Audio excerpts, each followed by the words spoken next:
ಸ್ನೇಹಿತರೆ ನಮಸ್ಕಾರ. ನಾವಿವತ್ತು ರಾಮನಗರ ಜಿಲ್ಲೆ ಚನ್ನಪಟ್ಟಣ ತಾಲೂಕು ದೇವರಹಳ್ಳಿದ್ದೀವಿ. ಸೊ ನಮ್ಮ ಜೊತೆ ಇವತ್ತು ನವೀನ್ ಅವರು ಇದ್ದಾರೆ. ಸೊ ಅವರು ಪ್ಯೂರ್ ಬಂಡೂರು ಸಾಕಿದ್ದಾರೆ. ಸೊ ಬನ್ನಿ ಇದ್ರ ಬಗ್ಗೆ ಪರಿಚಯ ತಿಳ್ಕೊಳ್ಳೋಣ. ಸರ್ ನಮಸ್ಕಾರ. ನಮಸ್ಕಾರ ಸರ್. ಸರ್ ನೀವು ಪ್ಯೂರ್ ಬಂಡೂರು ಸಾಕಿದ್ದೀರಾ? ಹಾಂ ಸರ್. ಸೊ ಇದ್ರ ಬಗ್ಗೆ ಮಾಹಿತಿ ಕೊಡಿ, ಮತ್ತು ಶೆಡ್ ಅಳತೆ ಎಲ್ಲ ಯಾವ ಥರ ಇದೆ, ಮತ್ತು ಮೇವೆಲ್ಲ ಯಾವ ಥರ ಕೊಡ್ತೀರಿ, ಇದ್ರ ಬಗ್ಗೆ ಮಾಹಿತಿ ಕೊಡಿ ಸರ್. ಓಕೆ ಸರ್, ಇದು ನಮ್ಮ ಫಾರ್ಮ್ ಬಂದು ಶ್ರೀ ಆಲಯ ಫಾರ್ಮ್ ಅಂದ್ಬಿಟ್ಟು ಇದು ಚನ್ನಪಟ್ಟಣ ಅಲ್ಲಿ ದೇವರಹಳ್ಳಿ ಅಂತಿದೆ, ಅಲ್ಲಿದೆ ನಮ್ಮದು ಶೆಡ್ಡು. ನಮ್ಮಲ್ಲಿ ಬರೀ ಪ್ಯೂರ್ ಬಂಡೂರು ಕುರಿ ಸಾಕಣೆ ಮಾಡ್ತಾಯಿದ್ದೀವಿ.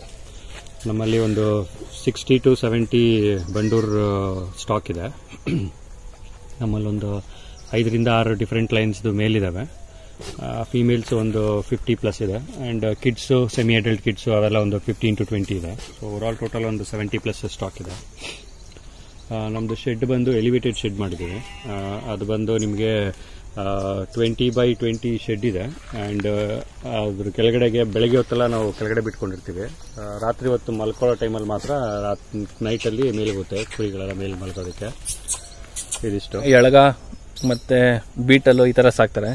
ಸೊ ಏನು ಸರ್ ನಿಮ್ಮ ಸ್ಪೆಷಲಿ ಬಂಡೂರು ಬಗ್ಗೆ ಆಸಕ್ತಿ ಏನಕ್ಕೆ ಸರ್? ಸರ್, ಎಳಗ ಮತ್ತು ಬೀಟಲ್ಲು ಇದೆಲ್ಲ ಮೇನ್ಲಿ ಬಕ್ರೀದ್ ಪರ್ಪಸ್ಗೆ ಯೂಸ್ ಆಗುತ್ತದು. ಸೊ ನಾವು ಅದು ಇಯರ್ಲಿ ಒನ್ಸ್ ಮಾತ್ರ ಅದದು. ನಮಗೆ ಇದು ಬಂಡೂರು ಸ್ವಲ್ಪ ನಮ್ಮ ಲೋಕಲ್ ಕರ್ನಾಟಕ ತಳಿಯಾಗಿರೋದ್ರಿಂದ ಇದಕ್ಕೆ ಡಿಮ್ಯಾಂಡ್ ಯಾವಾಗಲೂ ಇರುತ್ತೆ. ಹಾಗಾಗಿ ಇದನ್ನೇ ಮಾಡಬೇಕು ಅಂತ ಡಿಸೈಡ್ ಮಾಡಿ ನಾವು ಬಂಡೂರು ಮಾತ್ರ ಮಾಡ್ತಿದ್ದೀವಿ ಸರ್. ಸರ್ ಟೋಟಲ್ ಎಷ್ಟಿದೆ ಸರ್ ವಿಸ್ತೀರ್ಣ? ಮತ್ತು ಟೋಟಲ್ ಜಾಗ ಫಾರ್ಮ್ ಹೌಸ್ ಬಂದು ಒಂದು 3.5 to 4 acres ಅಷ್ಟಿದೆ. ಅದರಲ್ಲಿ ಶೆಡ್ಡು ಮನೆ ಎಲ್ಲ ಒಂದು ಅರ್ಧ ಎಕರೆಯಲ್ಲಿ ಮಾಡ್ಕೊಂಡಿದ್ದೀವಿ. ಇನ್ನು ಮಿಕ್ಕಿದೆಲ್ಲ ಮೇವು ಬೆಳ್ಕೊಳ್ಳೋದಕ್ಕೆ ಮಿಕ್ಕಿದ್ದು ಹಾಕ್ಕೊಂಡಿದ್ದೀವಿ. ಮೇವಲ್ಲಿ ನಮಗೆ ಮಲ್ಟಿಕಟ್ ಜಾಸ್ತಿ ಯೂಟಿಲೈಸ್ ಮಾಡ್ಕೊತಿದ್ದೀವಿ. ಲೂರ್ಸನ್ನು, ಹೆಜ್ ಲೂರ್ಸನ್ನು, ಅಗಸೆ, ಚೊಗಚೆ, ನುಗ್ಗೆ, ಆಮೇಲೆ ನೇಪಿಯರ್ ಇರುತ್ತೆ, ಜಿಂಜುವ ಇರುತ್ತೆ. ಇದೆಲ್ಲ ಗ್ರೀನ್ ಫಾಡರಲ್ಲಿ ಮಾಡ್ಕೊಂಡಿದ್ದೀವಿ. ಹಿಪ್ಪನೇರಳೆ ಸೊಪ್ಪು ಇದೆ ನಮಗೆ. ಅದು ಬಿಟ್ಟು ಡ್ರೈ ಫಾಡರಲ್ಲಿ ರಾಗಿ ಹುಲ್ಲು, ಕಡಲೆಕಾಯಿ ಬಳ್ಳಿ, ಹುರುಳಿ ವಿತ್ ತಳ್ಳಿ ಸಮೇತನೇ ಇರುತ್ತೆ. ಅದು ಹುರುಳಿ ಸೀಸನಲ್ಲಿ ನಮಗೆ ಗುಲ್ಬರ್ಗ ಆ ಸೈಡಿಂದ ತೊಗರಿ ಹೊಟ್ಟು ಅದನ್ನು ತರಿಸ್ಕೊಳ್ತೀವಿ. ಸೊ ಇದಿಷ್ಟು ನಮಗೆ ಡ್ರೈ ಫಾಡರಲ್ಲಿ ಕೊಡ್ತೀವಿ ನಾವು ಕುರಿಗಳಿಗೆ. ಸರ್ ಕೈ ತಿಂಡಿ ಏನೇನು ಕೊಡ್ತೀರಾ ಸರ್ ಇದಕ್ಕೆ? ಸರ್ ಕೈ ತಿಂಡಿ ಒಂದು ಕಾರ್ಗಿಲ್ದು 5000 Gen+ ಅಂತ ಒಂದಿದೆ, ಅದು ಫೀಡ್ ಇರುತ್ತೆ. ಅದೊಂದು ಸ್ವಲ್ಪ ಆಗುತ್ತೆ. ಅದೊಂದು 30 to 40% ಆಗುತ್ತೆ. ಜೋಳ ಒಂದು 30 to 40% ಆಗುತ್ತೆ. ಅದು ಬಿಟ್ಟರೆ ಹಿಂಡಿ ಒಂದು 10% ಆಗುತ್ತೆ. ಅಕ್ಕಿ ಮತ್ತು ಗೋಧಿ ಇವೆರಡು ಇರುತ್ತೆ. ಸೊ ಇದೆಲ್ಲ ಮಿಕ್ಸ್ ಮಾಡಿ ಜೊತೆಗೆ ಹುರುಳಿನೂ ಒಂದು 10 to 15%. ಓವರಾಲ್ ಡಿಪೆಂಡಿಂಗ್ ಕ್ಯಾರಿಂಗಲ್ಲಿ ಇದ್ದಾವೋ ಇಲ್ಲ ಡ್ರೈಯಲ್ಲಿ ಇದೆಯೋ ಅದು ನೋಡಿಕೊಂಡು ಡಿವೈಡ್ ಮಾಡಿಕೊಂಡು ನಾವು ಒಂದೊಂದು ಕುರಿಗೆ ಆಲ್ಮೋಸ್ಟ್ ಒಂದು ಡ್ರೈ ಇರೋವಂಥವೆಲ್ಲ 250 to 300 ಗ್ರಾಮ್ಸು, ಕ್ಯಾರಿಂಗ್ ಇರೋಕ್ಕೆಲ್ಲ 2 times ಕೊಡ್ತೀವಿ. ಸೊ ಅದೇನಾಗುತ್ತೆ ಅಂದರೆ ನಿಮಗೆ ಪರ್ ಡೇ ಒಂದು 400 to 500 ಗ್ರಾಮ್ಸ್ ಅಷ್ಟು ಡ್ರೈ ಇದು ಕೈ ತಿಂಡಿನೇ ಕೊಡ್ತೀವಿ ಸರ್. ಹಸಿ ಮೇವು ಕೊಡ್ತೀರಾ ಒಣ ಮೇವು? ಎರಡು ಸರ್, ಹಸಿ ಮೇವು ಕೊಡ್ತೀವಿ, ಒಣ ಮೇವು ಎರಡೂ ಕೊಡ್ತೀವಿ. ನೈಟ್ ಹೊತ್ತು ಡ್ರೈ ಫಾಡರ್ ಕೊಡ್ತೀವಿ, ಬೆಳಗ್ಗೆ ಹೊತ್ತೆಲ್ಲ ಗ್ರೀನ್ ಫಾಡರ್ ಕೊಟ್ಟಿದ್ದೀವಿ. ಅದು ಬಿಟ್ಟು ಒಂದು 2 hours ಬೆಳಗ್ಗೆ, ಒಂದು 2 hours ಸಂಜೆ ಈ ಹೊರಗಡೆನೂ ತೋಟದಲ್ಲಿ ಮೇಯಕ್ಕೂ ಬಿಟ್ಟಿರ್ತೀವಿ. ಸೊ ನೀವು ಶೆಡ್ಡಲ್ಲೂ ಮೇವು ಹಾಕ್ತೀರಾ, ಜೊತೆಗೆ ಔಟ್ ಸೈಡ್ನೂ ಬಿಡ್ತೀರಾ? ಹೌದು, ಹೈಬ್ರಿಡ್ ಮೋಡ್ ಟೈಪ್. ಎಷ್ಟು ಸಾಲ್ ಫೀಡಿಂಗಲ್ಲೂ ಆಗುತ್ತೆ. ಅದು ಬಿಟ್ಟು ಅವು ಈಚೆಗಡೆ ಹೊರಗಡೆ ಓಡಾಡಿದಾಗ ಅದಕ್ಕೆ ಬೇಕಾಗಿರೋದು ಸ್ವಲ್ಪ ಅದು ಇದು ಬೇಲಿ ಹತ್ರ ಅಲ್ಲಿ ಇಲ್ಲಿ ಸ್ವಲ್ಪ ಬೇರೆ ಮೇವೆಲ್ಲ ತಿನ್ಕೊಂಡು ಸ್ವಲ್ಪ ಅವನು ಪಿಕಪ್ ಆಗುತ್ತೆ. ಸೊ ಹಂಗಾಗಿ ಎರಡು ಹೊರಗಡೆನೂ ಶೆಡ್, ಎಲಿವೇಟೆಡ್ ಶೆಡ್ಡಲ್ಲೂ ಕೊಡ್ತೀವಿ ಮೇವು, ಹೊರಗಡೆನೂ ಬಿಡ್ತೀವಿ ಸರ್. ಎಷ್ಟು ಫೀಮೇಲ್ ಇದೆ, ಅದ್ರ ಜೊತೆಗೆ ಮೇಲೆ ಎಷ್ಟು ಬಿಡ್ತೀರಾ ಸರ್? ಯಾವ ಥರ ಇದು ಮಾಡ್ತೀರಾ ಸರ್? ನಮ್ಮದ್ರಲ್ಲಿ ಒಂದು ಟೈಮ್ಗೆ ಒಂದು 3 to 4 months ಒಂದು ಮೇಲ್ ಯೂಸ್ ಮಾಡ್ಕೊತೀವಿ. ಸರ್ ಒಂದು ಬ್ಯಾಚ್ ವೈಸ್ ಮಾಡ್ಕೊಂಡ್ಬಿಡ್ತೀವಿ ನಾವು. ಒಂದು 3 monthsಗೆ ಒಂದು ಮೇಲ್ ಅಂತ ಸೆಲೆಕ್ಟ್ ಮಾಡಿಬಿಟ್ಟು ಅದನ್ನು ಬಿಡ್ತೀವಿ. ಆ 3 monthsಲ್ಲಿ ಏನು ಫೀಮೇಲ್ಸ್ ಬರ್ತೋ ಅದೆಲ್ಲ ಅದನ್ನು ಆ ಮೇಲ್ಗೆ ಬ್ರೀಡ್ ಮಾಡ್ತೀವಿ. ಅದಾದಮೇಲೆ ಆ ಮೇಲ್ನ ರೆಸ್ಟ್ಗೆ ಹಾಕ್ಬಿಟ್ಟು ಇನ್ನೊಂದು ಸೆಕೆಂಡ್ ಮೇಲ್ನ ಕುರಿ ಒಳಗಡೆ ಬಿಟ್ಟಿರ್ತೀವಿ. ಸೊ ಹಾಗೆ ನಮ್ಮ ಹತ್ರ ಒಂದು ಟೋಟಲ್ ಒಂದು 5 ಮೇಲ್ಸ್ ಇದೆ. ಸೊ ನಮಗೆ ಬೇಕಾಗಿರೋದ್ರದ್ದು ಇದ್ರ ಮೇಲೆ ಲೈನು, ಜನ್ರೇಷನ್ನು ಆ್ಯಂಡ್ ಪೇರೆಂಟ್ಸ್ ಡೀಟೇಲ್ಸೂ ಇರುತ್ತಲ್ಲ, ಅದ್ರ ಬೇಸಿಸ್ ಮೇಲೆ ನಾವು ಚೇಂಜ್ ಮಾಡಿಕೊಂಡು ಬ್ರೀಡಿಂಗ್ ಮೇಲ್ನ ಯೂಸ್ ಮಾಡ್ತೀವಿ ಸರ್. ಸರ್ ಯಾವ ಥರ ಡಿಮ್ಯಾಂಡ್ ಇದೆ ಸರ್ ಬಂಡೂರಿಗೆ? ಸರ್ ನಾವು 2015 ಮಾಡ್ತಾ ಇದ್ದೀವಿ. ಮುಂಚೆ ಮೇಕೆಗಳು ಮಾಡ್ತಾ ಇದ್ವಿ, ಅದು ಯಾಕೋ ನಮಗೆ ವರ್ಕೌಟ್ ಆಗಲಿಲ್ಲ.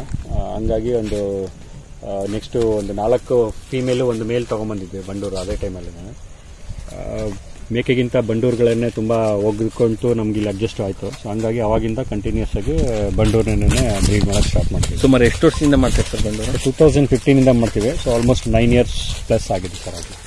ಸರ್ ಇವಾಗ ಬಂಡೂರು ಮರಿನ ಯಾವ ರೀತಿ ಸೆಲೆಕ್ಟ್ ಮಾಡ್ಬೇಕು ಸರ್? ಯಾವ ರೀತಿ ನೋಡ್ಬೇಕು ಮರಿನ? ಸರ್ ಬಂಡೂರಲ್ಲಿ ಮೇಯ್ನ್ ಅಂದರೆ ಅದು ಶಾರ್ಟ್ ಬ್ರೀಡು. ನಿಮಗೆ ಕಾಲೆಲ್ಲ ತುಂಬ ಕುಳ್ಳಾಗಿರುತ್ತೆ. ಕಾಲು ತುಂಬ ಫ್ರಂಟ್ ಟು ಬ್ಯಾಕು ಎರಡು ಸೈಡನ್ನು ಕಾಲು ಕೂದಲು ಜಾಸ್ತಿ ಇರುತ್ತೆ. ನಿಮಗೆ ಗಿಣ್ಣು ಅಂತ ಇರ್ತಾರೆ ಕೆಳಗಡೆ ಕಂಬ, ಅದರಿಂದ ಕೆಳಗಡೆಗೆ ಒಂದು 4 ಬೆಳ್ಳಷ್ಟು ಮಾತ್ರ ಬರಬೇಕು. ಆ ಪ್ಯೂರಿಟಿ ಇದ್ದಷ್ಟು ನಿಮಗೆ ಕಡಿಮೆ ಇರುತ್ತೆ. ಕ್ರಾಸ್ ಬ್ರೀಡ್ ಆಯ್ತಾ ಅದು ಸ್ವಲ್ಪ ಕ್ವಾಲಿಟಿ ಇಲ್ಲದೆ ಇರೋದೆಲ್ಲ ಸ್ವಲ್ಪ ಹೈಟ್ ಆಗುತ್ತೆ. ಆ್ಯಂಡ್ ಲೆಂತ್ ವೈಸು ಜಾಸ್ತಿ ಬರಬೇಕಾಗುತ್ತೆ ನಿಮಗೆ. ಆ್ಯಂಡ್ ಎದೆ ಭುಜ ಏನಿರುತ್ತೆ ಅದು ಬ್ರಾಡ್ ಆಗಿರುತ್ತೆ.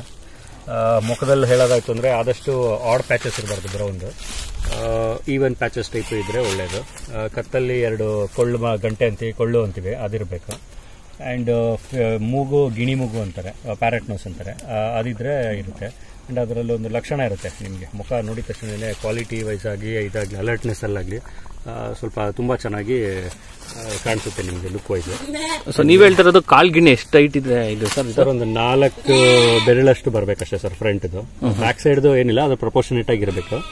ಕಾಲಲ್ಲಿ ಕೂದಲು ಚೆನ್ನಾಗಿರ್ಬೇಕು, ಫ್ರಂಟ್ ಟು ಬ್ಯಾಕ್ ಎಲ್ಲ ತುಂಬಾ ಚೆನ್ನಾಗಿ ಕಾಲ್ ಕೂದಲು ಬರಬೇಕು. ಕ್ವಾಲಿಟಿ ನೀವು ಪ್ಯೂರ್ ಬ್ರೀಡ್ ಹೋದಷ್ಟು ನಿಮಗೆ ಕಾಲಲ್ಲಿ ಕೂದಲು ಉಳ್ಕೊಳ್ಳುತ್ತೆ. ಅಂಡ್ ನಿಮಗೆ ಅದು ಒರಿಜಿನಲ್ ಕ್ವಾಲಿಟಿಗೆ ನಿಮಗೆ ಏಜ್ ಆದ್ರೂ ಕಾಲಲ್ಲಿ ಕೂದಲು ಹಂಗೆ ಉಳ್ಕೊಳ್ಳುತ್ತೆ. ನಿಮ್ಗೆ ಕ್ರಾಸ್ ಬ್ರೀಡ್ ಅಲ್ಲಿ ಏನಾಗುತ್ತೆ, ಒಂದು 6 ಮಂತ್ಸ್ to 8 ಮಂತ್ಸ್ ಇರುತ್ತೆ. ಅದಾದ್ಮೇಲೆ ಕಾಲಲ್ಲಿರೋ ಕೂದಲೆಲ್ಲ ಉದುರೋಗಿರುತ್ತೆ. ಪ್ಯೂರ್ ಬ್ರೀಡ್ ಅಲ್ಲಿ ನಿಮಗೆ ಆಲ್ಮೋಸ್ಟ್ 8 years 10 years ಆದ್ರೂ ಹತ್ರ 1-2 ಫೀಮೇಲ್ಗಳಿದಾವೆ, ಎಲ್ಲ ಪ್ಯೂರ್ ಬ್ರೀಡ್ಸ್. ಅದರಲ್ಲಿ ಇನ್ನೂ ಇವತ್ತೂ ಕಾಲಲ್ಲಿ ಕೂದಲು ಹಂಗೆ ಉಳ್ಕೊಂಡಿದೆ.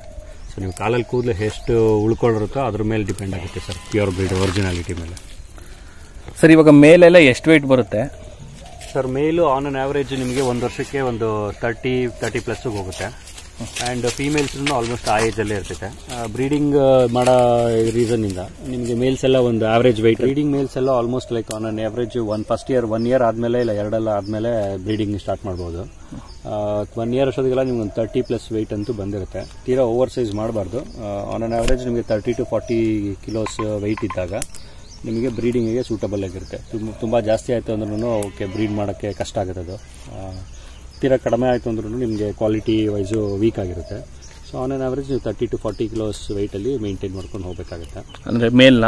ಆ್ಯಂಡ್ ಫೀಮೇಲ್ಸ್ ಅಷ್ಟೇ 23 and above ಇದ್ದರೆ ಬ್ರೀಡಿಂಗಿಗೆ ಸೂಟಬಲ್ ಇರುತ್ತೆ. ಅಂದರೆ ಎಷ್ಟು ಮಂತ್ ಆಗಿರೋ ಒಳ್ಳೇದು ಸರ್ ಅದು? 1 year ಆಗಬೇಕು ಸರ್, ಮೇಲ್ ಆಗಲಿ ಫೀಮೇಲ್ ಆಗಲಿ. ಫೀಮೇಲ್ಸ್ ಎಲ್ಲ ಒಂದು 7 to 8 monthsಗೆಲ್ಲ ಫಸ್ಟ್ ಹೀಟ್ ಬರುತ್ತೆ. ಅದನ್ನು ಸ್ಕಿಪ್ ಮಾಡಿಬಿಟ್ಟು ಸೆಕೆಂಡ್ ಹೀಟು 1 year ಮೇಲೆ ಯಾವಾಗ ಬಂದ್ರೂ ಬ್ರೀಡ್ ಮಾಡ್ಬೋದು. ಹಾಗೆ ಮೇಲೂ ಅಷ್ಟೇ 2 ಅಂದರೆ 1 year ಆದಮೇಲೆ ಯಾವಾಗ ಬೇಕಾದ್ರೂ ಬ್ರೀಡ್ ಮಾಡೋಕ್ಕೆ ಸ್ಟಾರ್ಟ್ ಮಾಡ್ಬೋದು. ಕುರಿ ಸಾಕಾಣಿಕೆ ಮಾಡಿದ್ರೆ ಸೊ ನೀವು ಪಾರ್ಟಿಷನ್ ಮಾಡಿದ್ರೆ ಸರ್ 4. ಸೊ ಮೆಜರ್ಮೆಂಟ್ ಯಾವ ಥರ ಇದೆ ಮತ್ತು ಪಾರ್ಟಿಷನ್ ಯಾವ್ದಾದಕ್ಕೆ ಮಾಡಿದ್ರೆ ಸರ್ ಇದು? ಸರ್ ನಾವು 4 ಪಾರ್ಟಿಷನ್ ಮಾಡ್ಕೊಂಡಿದ್ದೀವಿ. ಶೆಡ್ ಸೈಜ್ ಬಂದು ನಿಮಗೆ 35x20 ಇದೆ. 5 feet ನಿಮ್ಗೆ ಇಲ್ಲಿ ಮಧ್ಯದಲ್ಲಿ ಓಡಾಡೋಕ್ಕೆ ಜಾಗ ಇರುತ್ತೆ. ಅದು ಬಿಟ್ಟರೆ ಇನ್ನು 10x15 10x15 ನಿಮಗೆ ಶೆಡ್ ಇರುತ್ತೆ. 4 ಪಾರ್ಟಿಷನ್ ಇದೆ. ಈ 4 ಪಾರ್ಟಿಷನಲ್ಲಿ ನಾವು ಸೆಗ್ರಿಗೇಷನ್ ಮಾಡ್ಕೊತೀವಿ. ಈ ಪಾರ್ಟಿಷನಲ್ಲಿ ಬಂದು ನಿಮಗೆ ಬರೀ 1 year and less than 1 year ಇರೋ females, 3 to 4 months and above 1 year and less ಇರೋಂಥ ಫೀಮೇಲ್ಸ್ಗಳು ಇಲ್ಲಿ ಇರ್ತವೆ, ಮೇಲು ಫೀಮೇಲ್ಗಳು ಮರಿಗಳು. ಅದು ಬಿಟ್ಟರೆ ಪಕ್ಕದ ಶೆಡ್ಡಲ್ಲಿ ಇನ್ನೊಂದು ಶೆಡ್ಡಲ್ಲಿ ನಾವು ಫುಲ್ಲಿ ಲೋಡೆಡ್ ಕ್ಯಾರಿಂಗ್ ಇರ್ತಾವಲ್ಲ, 3.5-4 months ಕ್ಯಾರಿಂಗ್ ಇರೋಂಥ ಫೀಮೇಲ್ಗಳನ್ನ ಇಲ್ಲಿ ಇನ್ನೊಂದು ಶೆಡ್ಗೆ ಹಾಕೊಂಡಿರ್ತೀವಿ. ಇದಕ್ಕೆಲ್ಲ ಸ್ವಲ್ಪ ಸ್ಪೆಷಲ್ ಕೇರ್ ಕೊಡೋದು ಬೇಕಾಗುತ್ತಲ್ಲ, ಮರಿ ಹಾಕೋ ಟೈಮಲ್ಲಿ ತುಂಬ ಇಕ್ಕಟ್ಟಾದಾಗ ಒತ್ತಾಡುತ್ತೆ. ಸೊ ಹಂಗಾಗಿ ಇದು ಸೆಪರೇಟಾಗಿ ಕ್ಯಾರಿಂಗ್ ಇರೋ ಫೀಮೇಲ್ಸ್ಗಳನ್ನ ಇಲ್ಲಿ ಬಿಟ್ಕೊಂಡಿರ್ತೀವಿ. ಇನ್ನೊಂದು 2 ಶೆಡ್ ಆಗುತ್ತೆ. ಇನ್ನೊಂದು ಶೆಡ್ಗೆ ನಿಮಗೆ ಕ್ಯಾರಿಂಗ್ ಮರಿ ಹಾಕಿರೋಂಥ ಫೀಮೇಲ್ಗಳಿರ್ತವೆ. ಇದರಲ್ಲಿ ಮರಿ ಹಾಕಿದ ತಕ್ಷಣ ಇಲ್ಲಿಗೆ ಶಿಫ್ಟ್ ಆಗ್ತೀವಿ. ಸೊ ಆಲ್ಮೋಸ್ಟ್ 1 month ತನಕ ಇದು ಅಮ್ಮ ಮರಿಗಳು ಇಲ್ಲೇ ಇರ್ತವೆ. ಇದೊಂದು ಶೆಡ್ ಆಗುತ್ತೆ. ಇನ್ನೊಂದು ಶೆಡ್ಡಲ್ಲಿ ಮಿಕ್ಕಿದ್ದ ರಿಮೈನಿಂಗ್ ಸ್ಟಾಕ್ ಇರುತ್ತೆ. ಇದೆಲ್ಲ ಕಟ್ಟಿಸ್ಕೊಂಡಿರೋದು, ಇನ್ನೇನು ಕಟ್ಟಿಸ್ಕೊಬೇಕಾಗಿರೋಂಥದ್ದು ಆ ಥರ ಇರೋಂಥ ಫೀಮೇಲ್ಸ್ಗಳು ಇಲ್ಲಿ ಸ್ಟಾಕಲ್ಲಿ ಇರುತ್ತೆ. ಈ ಸ್ಟಾಕಲ್ಲಿ ಒಂದು ಬ್ರೀಡರ್ ಮೇಲು ಇರುತ್ತೆ ಎನಿ ಟೈಮು 24 ಎಷ್ಟು ಫೀಮೇಲ್ಗೆ ಒಂದು ಮೇಲ್ ಇದು ಮಾಡ್ತೀರಾ ಸರ್? ಆ ಥರ ಏನಿಲ್ಲ ಸರ್. ಐಡಿಯಲ್ ಆಗಿ ಸ್ಪೀಕಿಂಗು ನಿಮಗೆ 25 ಫೀಮೇಲ್ಸ್ಗೆ ಒಂದು ಮೇಲ್ ಬೇಕಾಗುತ್ತೆ. ಬಟ್ ಇದ್ರಲ್ಲಿ ನಮ್ದಲ್ಲಿ ಒಂದು ಅಟ್ ಅ ಟೈಮ್ ಎಲ್ಲ ಇರೋ 40-50 ಫೀಮೇಲ್ಸ್ನು ಒಟ್ಟ ಟೈಮ್ ಒಂದೇ ಸತಿ ಹೀಟಿಗೆ ಬರೋದಿಲ್ಲ. ಸೊ ನಿಮಗೆ ಬಂದರೆ ಒಂದು ಟೈಮಲ್ಲಿ ಒಂದು 10 to 15 ಇರ್ತಾರೆ. ಸೊ ಆ ಟೈಮಲ್ಲಿ ಒಂದು ಮೇಲ್ ಇರುತ್ತೆ. ನೆಕ್ಸ್ಟ್ ಒಂದು 3 months ಆದಮೇಲೆ ಇದನ್ನು ಚೇಂಜ್ ಮಾಡಿರ್ತೀವಿ. ಅದು ಕ್ಯಾರಿಂಗ್ ಇರೋ ಫೀಮೇಲ್ಸ್ ಎಲ್ಲ ಬೇರೆ ಶಿಫ್ಟ್ ಮಾಡಿರ್ತೀವಲ್ಲ, ಅವಾಗ ಇನ್ನೊಂದು ಯಾವುದು ಬೇಕಾಗಿರೋ ಮೇಲೆ ಆ ಮೇಲ್ನ ಯೂಸ್ ಮಾಡೋಕ್ಕೆ ಬೇರೆ ಕಡೆ ಬಿಟ್ಟಿರ್ತೀವಿ. ಸೊ ಹಾಗಾಗಿ ರೊಟೇಷನ್ ಬೇಸಿಸ್ ಮೇಲೆ ನಾವು ಚೇಂಜ್ ಮಾಡ್ಕೊಳ್ತಾ ಇರ್ತೀವಿ ಮೇಲ್ಸ್ನ. ಸೊ ಎಷ್ಟು ಹೈಟಿಗೆ ಅಟೆಂಡ್ಗೆ ಸಿಸ್ಟಮ್ ಮಾಡಿದ್ದೀರಾ? ಮತ್ತೆಲ್ಲ ನೀವು ಮರದೇ ಉಪಯೋಗಿಸಿದ್ದೀರಾ? ಸೊ ಇದೆಲ್ಲ ಯಾವ ಥರ ಸರ್? ಮತ್ತು ಶೆಡ್ ಖರ್ಚೆಲ್ಲ ಎಷ್ಟಾಯಿತು ಸರ್ ಇದು? ಸರ್ ನಾವು ಆಲ್ಮೋಸ್ಟ್ 9 years ಬ್ಯಾಕ್ ಮಾಡಿದ್ದು. ಆವಾಗಲೇ ನಮಗೆ ಶೆಡ್ಗೆ ಆಲ್ಮೋಸ್ಟ್ ಒಂದು 7 to 8 lakhs ಅಷ್ಟು ಖರ್ಚು ಬಿದ್ದಿತ್ತು. ಪ್ಲಾಸ್ಟಿಕ್ ಫೈಬರ್ ಅವಾಗೇನು ಅಷ್ಟೊಂದಿನ ಡಿಮ್ಯಾಂಡಲ್ಲಿ ಇರಲಿಲ್ಲ 9 years ಮುಂಚೆ. ಸೊ ಹಾಗಾಗಿ ಆಗ ನೀಲಗಿರಿ ಮರ ಮತ್ತು ಈ ಬೇರೆ ಇನ್ನೊಂದು ಮರ ಬರುತ್ತೆ, ಅದು ಸೆಂಟ್ರಿಂಗ್ ಎಲ್ಲ ಯೂಸ್ ಮಾಡ್ತಾರೆ, ಸಿಲ್ವರ್ ವುಡ್. ಆ 2 ಮರದಲ್ಲಿ ನಾವು ಮಾಡಿದ್ವಿ. ಅಡ್ವಾಂಟೇಜು ಏನಂದ್ರೆ ನಿಮಗೆ ಪಿಕ್ಕೆ ಬಿದ್ದಾಗ ಇದು ಯೂರಿನ್ ಮಾಡಿದಾಗ ಅದು ಕೆಳಗಡೆ ಹೋಗುತ್ತೆ, ಹಾಗಾಗಿ ಕುರಿಗಳಿಗೆ ಸ್ವಲ್ಪ ಮೇಂಟೆನೆನ್ಸ್ ನೀಟಾಗಿರುತ್ತೆ. ಡಿಸ್ಅಡ್ವಾಂಟೇಜ್ ಏನಂದ್ರೆ ನಿಮಗೆ ವೆದರ್ ಚೇಂಜ್ ಆದಂಗೆ ಅದು ಮಧ್ಯದಲ್ಲಿ ಗ್ಯಾಪ್ ಇರುತ್ತಲ್ಲ ಅದು ಚೇಂಜ್ ಆಗ್ತಾ ಇರ್ತದೆ. ಸಮ್ಮರಲ್ಲಿ ಸ್ವಲ್ಪ ಶ್ರಿಂಕ್ ಆಗುತ್ತೆ ವುಡ್, ಅವಾಗ ದಪ್ಪ ಆಗುತ್ತೆ. ವಿಂಟರಲ್ಲಿ ಸ್ವಲ್ಪ ಎಕ್ಸ್ಪೆಂಡ್ ಆದಾಗ ಟೈಟ್ ಆಗುತ್ತೆ. ಸೊ ಅವಾಗ ಸ್ವಲ್ಪ ಹುಷಾರಾಗಿ ನೋಡ್ಕೊಬೇಕು. ಜಾಸ್ತಿ ಗ್ಯಾಪ್ ಆಗಿರೋ ಕಡೆ ಎಲ್ಲ ನೀವು ಏನಾರ ರಿಪೀಸ್ ಏನಾರ ಹೊಡ್ಕೊಂಡು ಕಾಲ್ಚಿ ಹಾಕೊಂಡಂಗೆ ಮೇಂಟೈನ್ ಮಾಡ್ಕೊಬೇಕು. ಈಗ ಬಂದಾಗ ಪ್ಲಾಸ್ಟಿಕ್ ಫೈಬರ್ ಬಂದ್ಬಿಟ್ಟಿದೆ, ಅದು ಪರ್ಫೆಕ್ಟ್ ಸೈಜಲ್ಲಿ ಇರುತ್ತೆ. ಅದನ್ನು ಯೂಸ್ ಮಾಡ್ತಂದ್ರೆ ಇನ್ನೂ ಸ್ವಲ್ಪ ನಿಮಗೆ ಅಡ್ವಾಂಟೇಜ್ ಜಾಸ್ತಿ, ಕಾಲ್ಚಿ ಹಾಕೊಳ್ಳೋದೆಲ್ಲ ಏನಿರಲ್ಲ. ಲಾಂಗ್ ರನ್ ಅಲ್ಲಿ ಅದು ಫೈಬರ್ ಯೂಸ್ ಮಾಡೋದು ಒಳ್ಳೇದು. ಸರ್ ಸುಮಾರು 8 ವರ್ಷದಿಂದ ಸಾಕಾಣಿಕೆ ಮಾಡ್ತೀರಾ. ಸೊ ಮಾರ್ಕೆಟಿಂಗ್ ಎಲ್ಲ ಯಾವ ತರ ಇದೆ, ಮತ್ತೆ ಎಷ್ಟು ತಿಂಗಳು ಬೆಳವಣಿಗೆ ಎಲ್ಲ ಯಾವ ತರ ಇರುತ್ತೆ ಸರ್ ಇದಕ್ಕೆ? ಸರ್ ಮಾರ್ಕೆಟಿಂಗ್ ಅಂದ್ರೆ ನಿಮಗೆ ಫೇಸ್ಬುಕ್, ಯೂಟ್ಯೂಬ್, ಇನ್ಸ್ಟಾಗ್ರಾಮು, ವಾಟ್ಸ್ಆಪ್ ಈ 4 ವೇಸ್ ಇಂದಾನೇ ನಿಮಗೆ ಮಾರ್ಕೆಟಿಂಗ್ ಮಾಡಬೇಕು. ಅದು ಬಿಟ್ಟು ಗೊತ್ತಿರೋರು ಸ್ವಲ್ಪ ಕುರಿ ಸಾಕಿರೋರು ನಾವು ಯಾರ ಹತ್ರ ತಗೊಂಬಂದಿರ್ತೀವೋ ಅವ್ರು ಪರಿಚಯ ಇರ್ತಲ್ಲ, ಅವರು ಬಂದು ನಮ್ಮ ಹತ್ರ ಪರ್ಚೇಸ್ ಮಾಡ್ತಾರೆ. ನಾರ್ಮಲಿ 3 months ಅಂಡ್ ಅಬೌವ್ ಕಿಡ್ಸ್ನ ಸೇಲ್ ಮಾಡ್ಬೋದು. 3 monthsಗಿಂತ ಮುಂಚೆ ಇನ್ನು ಹಾಲು ಕುಡಿತಾ ಇರ್ತವೆ. ಸೊ ಹಾಗಾಗಿ 3 monthsಗಿಂತ ಮುಂಚೆ ಕೊಟ್ಟರೆ ಸರ್ವೈವ್ ಆಗೋದು ಕಷ್ಟ ಆಗುತ್ತೆ. ಬಟ್ 2.5 3 months ಮೇಲೆ ಕೊಟ್ಟರೆ ನಿಮಗೆ ಊಟ ಮೇವು ತಿನ್ನಕ್ಕೆ ಸ್ಟಾರ್ಟ್ ಆಗುತ್ತೆ, ನೀವು ಕೊಡಬಹುದು, ಪ್ರಾಬ್ಲಮ್ ಇರಲ್ಲ. ಇದೆ ಮತ್ತೆ ಫಿಮೇಲ್ ಅಲ್ಲಿ ಏನ್ ರೇಟ್ ಇದೆ ಸರ್? ಸರ್ ನಮ್ಮಲ್ಲಿ ಮೇಲ್ ಫಿಮೇಲ್ ಅಂತ ಡಿಫ್ರೆನ್ಸಿಯೇಷನ್ ಏನಿಲ್ಲ, ಕ್ವಾಲಿಟಿ ಮತ್ತೆ ಏಜ್ ಮೇಲೆ ಡಿಫರೆನ್ಸ್ ಆಗುತ್ತೆ rate. Normally 3 months and above ಕಿಡ್ಸ್ಗೆ ನಿಮಗೆ 20,000 ಇಂದ ಸ್ಟಾರ್ಟ್ ಆಗುತ್ತೆ. ಬೇಸಿಕಲಿ ಕ್ವಾಲಿಟಿ ಮೇಲೆ ರೇಟು ಫಿಕ್ಸ್ ಆಗುತ್ತೆ. ಸೊ ನೀವು ಹೇಳ್ತಾ ಇರೋದು ಪ್ಯೂರ್ ಬಂಡೂರು ಅಂತ?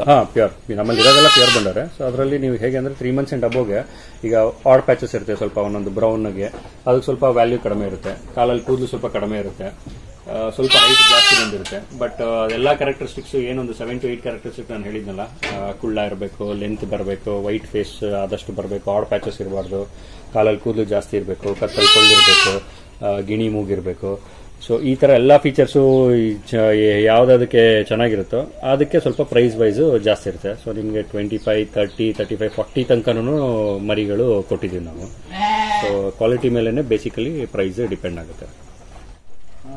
ಸರ್ ಇವಾಗ ಮೆಡಿಸನ್, ಇವಾಗ ಕೆಲವು ಮೇ ಎಲ್ಲ ಮತ್ತೆ ಕೂಡ್ ಪದ್ಧತಿಲಿ ಮಾಡಿದ್ದೀರಾ, ಅಂದ್ರೆ ಇವಾಗ ಹುಷಾರ್ತ ಎಲ್ಲ ತಪ್ಪದು ಯಾವ ತರ ಮಾಡ್ತೀರಾ, ಏನ್ ಮಾಡ್ತೀರಾ ಸರ್? ನಮ್ಮ ಊರ್ ಪಕ್ಕನೇ ಲೋಕಲ್ ಡಾಕ್ಟರ್ಗಳು ಇರ್ತಾರೆ, ಅವ್ರಿಗೆ ಮುಂಚೆನೆ ಮಾತಾಡ್ಕೊಂಡು ನಾವು ಬುಕ್ ಮಾಡಿರ್ತೀವಿ. ಏನಾರ ಮೇಜರ್ ಹೆಲ್ತ್ ಇಶ್ಯೂಸ್ ಇತ್ತ ಅಂದ್ರೆ ನಾವೇ ಎಲ್ಲ ಎಲ್ಲಿಗೆ ಎತ್ಕೊಂಡು ಹೋಗ್ತೀವಿ, ಇಲ್ಲಾಂದ್ರೆ ಅವರೇ ಫೋನ್ ಮಾಡ್ತಿದ್ರೆ ಬಂದು ವಿಸಿಟ್ ಮಾಡಿಬಿಟ್ಟು ಚೆಕ್ ಮಾಡ್ತಾರೆ. ಅದು ಬಿಟ್ಟು ಮಾಮೂಲಿ ಜ್ವರ, ಲೂಸ್ ಮೋಷನ್, ಕೆಮ್ಮು, ನೆಗಡಿ ಇದಕ್ಕೆಲ್ಲ ನಾವೇ ಮೆಡಿಸಿನ್ ಮಾಡ್ಕೊಂತೀವಿ. ಅದು ಬಿಟ್ಟರೆ ಡಿವರ್ಮಿಂಗ್ ಎಲ್ಲ ರೆಗ್ಯುಲರ್ ಆಗಿ ಎವ್ರಿ 3 months ಒಂದ್ಸತಿ ನೋಡಿ ಚೇಂಜ್ ಮಾಡಿಕೊಂಡು ಇದಕ್ಕೆ ಚೇಂಜಸ್ ಮಾಡ್ಕೊತಾ ಇರ್ತೀವಿ. ನೀವು ಮೇನ್ ಡಿವರ್ಮಿಂಗು, ವ್ಯಾಕ್ಸಿನೇಷನ್ 2 ಕರೆಕ್ಟ್ ಟೈಮ್ ಮಾಡ್ಕೊಂಡ್ರೆ ಆದಷ್ಟು. ಸರ್ ಯಾವ ಟೈಮ್ ಕೊಡ್ಬೇಕು ಸರ್ ಡಿವರ್ಮಿಂಗ್, ವ್ಯಾಕ್ಸಿನೇಷನ್ ಎಲ್ಲ? ಸರ್ ಡಿವರ್ಮಿಂಗ್ ನಿಮಗೆ 15 days ಮರಿಯಿಂದಾನು ಸ್ಟಾರ್ಟ್ ಮಾಡ್ಕೊಬೇಕಾಗುತ್ತೆ. ಫಸ್ಟ್ 6 months ತನಕ ನಿಮ್ಗೆ ಎವ್ರಿ 15 daysಗೆ ಇಲ್ಲ 1 month ಒಂದ್ಸತಿ ಮರಿಗಳಿಗೆಲ್ಲ ಡಿವರ್ಮಿಂಗ್ ಮಾಡ್ಕೊಬೇಕು, ಚೇಂಜ್ ಮಾಡ್ಕೊಂಡು. ಅದು ಬಿಟ್ಟರೆ ನಿಮ್ಗೆ 6 to 8 months ಆದಮೇಲೆ ಎವ್ರಿ 3 months ಒಂದ್ಸತಿ ಡಿವರ್ಮಿಂಗ್ ಮಾಡಬೇಕಾಗುತ್ತೆ.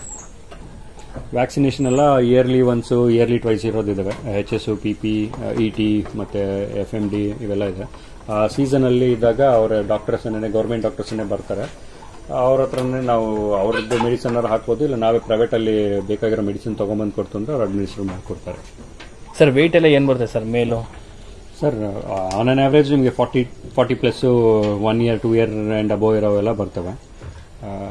ಮೇನ್ ಮೀಟ್ ಪರ್ಪಸ್ಗೂ ಅಂತೂ ಯಾವ ಇದಕ್ಕೆ ಹೋಗಲ್ಲ, ಎಲ್ಲ ಬ್ರೀಡಿಂಗ್ ಪರ್ಪಸ್ಗೆ ಹೋಗೋ ಅನ್ನೋ ಇದರಿಂದ. ಸೊ ನಿಮ್ಗೆ ವೆಯ್ಟ್ ಅಷ್ಟೊಂದು ಮ್ಯಾಟರ್ ಆಗಲ್ಲ.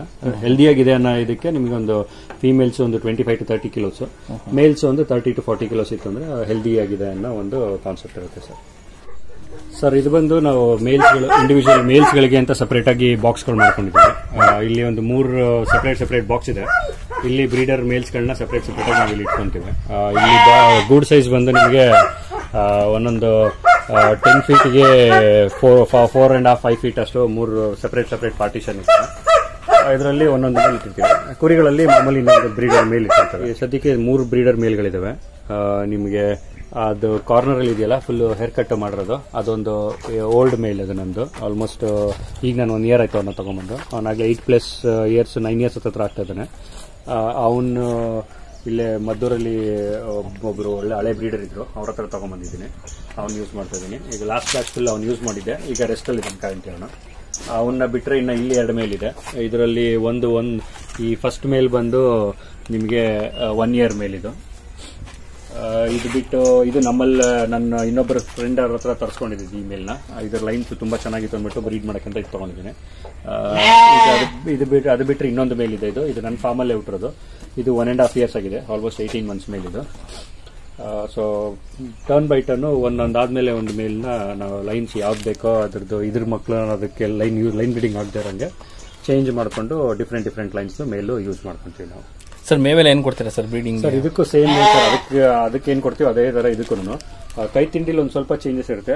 ಜೋಳ ಕೊಡೋದಿಲ್ಲ ಅಷ್ಟೇ ಇದಕ್ಕೆ. ಅದು ಬಿಟ್ಟು ಬರೀ ನಾವು ಅಕ್ಕಿ, ಹುರುಳಿ, ಹಿಂಡಿ ಮತ್ತೆ ಚಕ್ಕೆ ಬುಸ, ಕಳ್ಳೆ ಒಟ್ಟು ಕೊಡ್ತೀವಿ ಇದನ್ನ. ಮೇಲ್ಗೆ ಏನಾದ್ರು ಜೋಳ ಕೊಡೋದ್ರಿಂದ ಏನಾದ್ರು ಸರ್ ಜೋಳ ಕೊಟ್ರೆ ಸ್ವಲ್ಪ ವಾಯಿ ಬರುತ್ತೆ ಜಾಸ್ತಿ. ಸೊ ಹಂಗಾಗಿ ಬ್ರೀಡರ್ ಮೇಲ್ಸ್ ಗಳಿಗೆ ನಾವು ಜೋಳನ ಹಾಕಕ್ ಹೋಗೋದಿಲ್ಲ.